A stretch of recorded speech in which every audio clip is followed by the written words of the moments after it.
இந்த ஷார்ட்ஸில் என்ன பார்க்க போகிறோம் அப்படின்னா, அதாவது அளவு ப்ளவுஸ் இல்லாமல் பாடி அளவை இழுத்து வெட்டுறதுக்கான ஒரு அளவீட்டு முறை. நீங்கள் வந்து குழம்பிக்கிறக்கூடாது. அதாவது அளவு ப்ளவுஸ் இல்லாமல் பாடி அளவு எடுத்து அதில் வெட்டுறதுக்கான ஒரு அளவீட்டு முறை. இதில் வந்து ஆம்கோல் அளவு எப்படி சரியாக வர்றதுக்கு கண்டுபிடிக்கிறது அப்படின்றத வந்து நான் இந்த ஷார்ட்ஸில் வந்து உங்களுக்கு சொல்லி தரப்போகிறேன். நீங்கள் வந்து மெஷர்மெண்ட் அளவு உடம்ப வச்சு அளவு எடுத்து வச்சுருப்பீங்க இல்லையா? அதில் வந்து பாடி சுற்றளவு எவ்வளோ இருக்குதுன்னு பாருங்கள். அந்த பாடி சுற்றளவு எடுத்துக்கோங்க. அதை வந்து 6ஆல் வகுக்கணும்.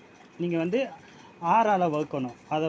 அதே வந்து இப்போ வந்து 33 வந்து நம்ம 6ஆல் வகுத்தோம்னா 5.5ன்றது வந்து அதற்கான ஆன்சரு. இப்போ 5.5ங்கிறது 5.5.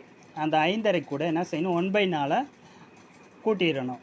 கூட்டிட்டோம்னா இப்போ என்ன வந்து 5.25 என்பது இந்த ஆம்கோல் அளவு.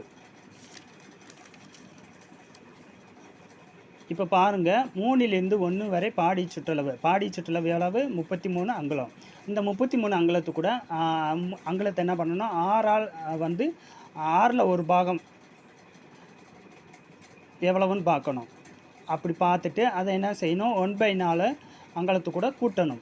கூட்டிட்டோம் அப்படின்னு சொன்னால் அதுவே வந்து நம்மளுக்கு தேவையான ஆம்கோல் சுற்றளவு. இந்த பாருங்கள், 5.25 அப்படின்றது நம்மளுக்கு தேவையான ஆம்கோல் சுற்றளவு. இப்போ என்ன பண்ணணும் அப்படின்னா, நம்ம வந்து நீங்கள் மற்றவங்ககிட்ட படிச்சிருந்தீங்க அப்படின்னா இங்கேருந்து குறித்து இந்த மாதிரி எடுத்திருப்பாங்க. அது இல்லை. இப்போ என்ன பண்ணணும்னா 1லேருந்து 3 வரைக்கும் என்ன வந்துச்சு அப்படின்னா 5.25 என்பது வந்து நம்மளுக்கு வந்த ஆன்சரு. இப்போ 5.25க்கு நேராக மார்க் பண்ணிவிட்டு அதை ஸ்ட்ரெயிட்டாக லைன் போட்டுறணும். லைன் போட்டுட்டு நம்ம வந்து ஜோல்டர் அளவு குறிக்கிறதுலேருந்து ஸ்ட்ரெயிட்டாக லைன் போட்டு இந்த ஆம்கோல் வளைவை வந்து வரைஞ்சிடணும். ஆல்ரெடி இந்த ஆம்கோல் வளைவு என்ன மாதிரியே எடுக்கணும் அப்படின்றதுக்கான ஷார்ட்ஸ் வந்து நம்ம போட்டிருக்கோம். இப்போ ஆம்கோல் அளவு சரியாக வர்றது எப்படி அப்படின்றதுக்கான ஒரு ஷார்ட்ஸை வந்து நம்ம வந்து இதில் பதிவு பண்ணுறோம்.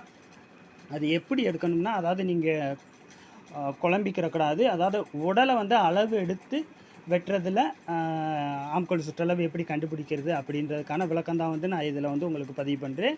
நீங்கள் வந்து அளவு ப்ளவுஸை வச்சு வெட்டுறதுக்கும் இதையும் 2யும் ஒன்றா இணைச்சி வச்சு கன்ஃபியூஸ் ஆகிடக்கூடாது. இது வந்து நம்ம மெஷர்மெண்ட் எடுத்து பாடி அப்படியே மெஷர்மெண்ட் எடுத்து தைக்கும் போல் ஆம்கோல் அளவு சரியாக எப்படி கணிக்கிறது அப்படின்றதுக்கான ஒரு கால்குலேஷன் தான் இப்போ வந்து நான் உங்களுக்கு போட்டு காட்டியிருக்கேன். இதை வந்து நீங்கள் அப்படியே வந்து உங்களுக்கு கரெக்டாக ஆம்கோல் சுற்றளவு கண்டுபிடிக்க முடியல அப்படின்னா, தான் ஒருத்தவங்களுக்கு அளவீடு எடுத்து தைக்கிறோம் அப்படின்னா இந்த முறையை வந்து நீங்கள் ட்ரை பண்ணி பாருங்கள். ட்ரை பண்ணி பார்த்துட்டு எப்படி இருக்குன்றதை நம்மளோட கமெண்ட் செக்ஷனில் சொல்லுங்கள். மறக்காமல் நம்ம சேனலுக்கு சப்போர்ட் பண்ணுங்கள். தேங்க்யூ.